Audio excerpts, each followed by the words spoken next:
오늘의 말씀 예레미야 37장 1절부터 10절 말씀. 하나님 아버지 은혜 감사합니다. 오늘 주말 토요일 이 아침도 우리를 깨워주셔서 이 아침에 하나님의 은혜를 구하며 주님께 나올 수 있도록 하여 주심을 감사합니다. 오늘 하루도 말씀을 통해 들려주시는 하나님의 음성으로 힘을 얻고 주님과 동행하는 복된 날이 되게 하여 주옵소서. 예수님의 이름으로 기도합나이다. 아멘. 할렐루야. 성교 성도 여러분, 이 시간에도 성경을 통해 여러분의 마음 가운데 하나님의 음성이 들려지길 바랍니다. 오늘 우리에게 주신 하나님의 말씀은 예레미야 37장 1절에서 10절 말씀입니다. 예레미야서에는 요야김과 시드기야라는 이 두 왕이 등장합니다.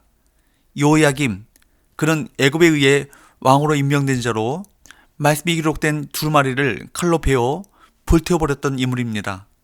그에 비해 시드기야, 그는 바벨론에 의해 왕으로 임명된 자로 말씀에 적대적 반응을 보이지 않았지만 그러나 적극적으로 순종하지도 않았던 인물입니다. 결과적으로는 여호야김이나 시드기야나 말씀에 불순종한 것은 마찬가지였습니다. 1절입니다. 요시야의 아들 시드기야가 여호야김의 아들 고니야의 뒤를 이어 왕이 되었으니 이는 바벨론의 느부갓네살 왕이 그를 유다 땅의 왕으로 삼음이었더라. BC 605년 여호야김 4년에 바벨론 군대가 갈그미스에서 애국 군대를 격퇴한 이후로 중동의 패권은 바벨론으로 넘어갔습니다. 여호야김은 애굽을 등에 업고 왕권을 유지하고자 했지만 정작 바벨론이 예루살렘을 침공하자 애굽은 전혀 도움이 되지 못했습니다. 바벨론은 결국 예루살렘을 점령하고 여호야김을 바벨론으로 끌고 가 처형했습니다. 그리고 바벨론 느부갓네살 왕은 시드기야를 유다의 새로운 왕으로 세웠습니다. 그런 위기를 당했으면 하나님께로 회개하고 돌아와야 하는 것 아닙니까? 그러나 그들은 어떻게 합니까? 2절 말씀을 볼까요? 그와 그의 신하와 그 땅 백성이 여호와께서 선지자 예레미야에게 하신 말씀을 듣지 아니하니라. 시드기야도 그 신하들도 유다 백성들도 하나님의 말씀을 듣지 않았습니다. 그런데 시드기야는 예레미야를 석방하면서 무엇을 그에게 요청합니까? 3절 4절 시드기야 왕이 셀레메의 아들 여우갈과 마세의 아들 제사장 스바냐를 선지자 예레미야에게 보내 청하되 너는 우리를 위하여 우리 하나님 여호와께 기도하라 하였으니 그때 예레미야가 갇히지 아니하였으므로 백성 가운데 출입하는 중이었더라. 시드기야는 예레미야에게 너는 우리를 위하여 우리 하나님께 기도하라, 자기들을 위해 하나님께 기도해달라고 그에게 요청합니다. 바벨론에 의해 왕이 되었던 시드기야로서는 바벨론에게 항복해야 한다고 주장한 예레미야의 예언이 이루어졌다는 것을 인정할 수밖에 없었고 일단은 친바벨론적 주장을 하는 예레미야와 전략적 제휴를 맺어야 한다고 생각했을 것입니다. 사실 예레미야는 하나님의 말씀을 전했을 뿐이지 친바벨론파가 아니었지만 왕을 비롯한 예루살렘 주민들은 모두 하나님의 말씀에는 관심이 없었고 오로지 어느 쪽에 줄을 서야 하는지에만 관심을 가졌습니다. 그래서 예레미야도 자기들과 같은 부류로 여겼던 것입니다.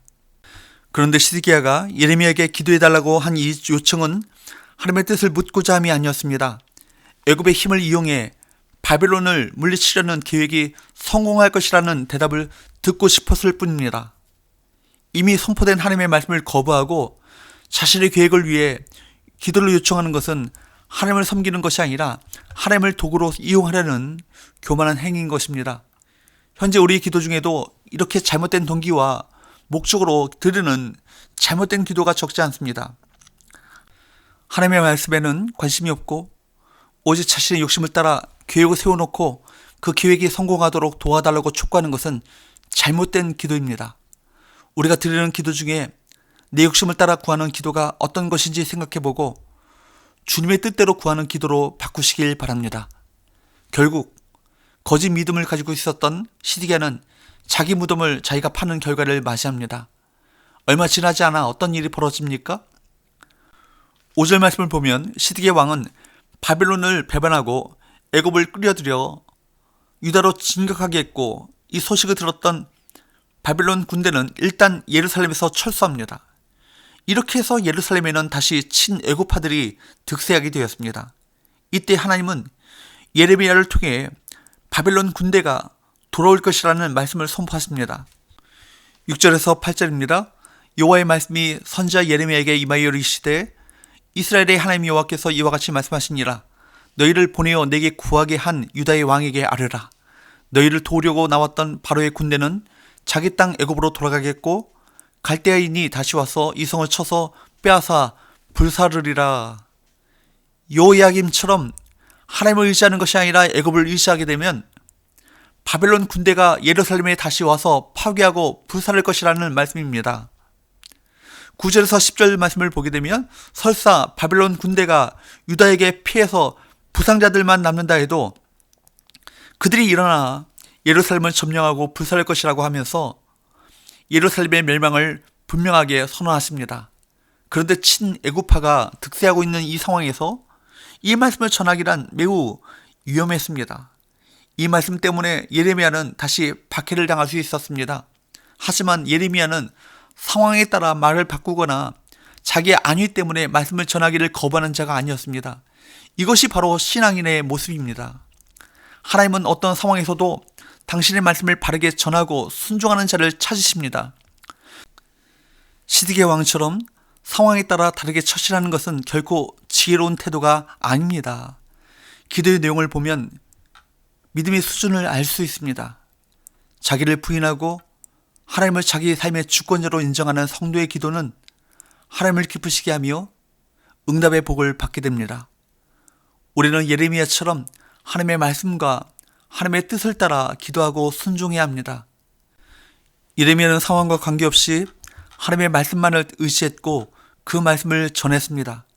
그 말씀 때문에 많은 고통이 따랐지만 그래도 말씀 전하는 것을 포기하지 않았습니다.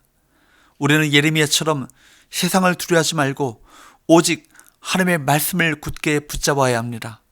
주저하지 마시고 하나님의 말씀을 선포하고 말씀에 온전히 순종하는 저와 여러분 되시기를 축복합니다.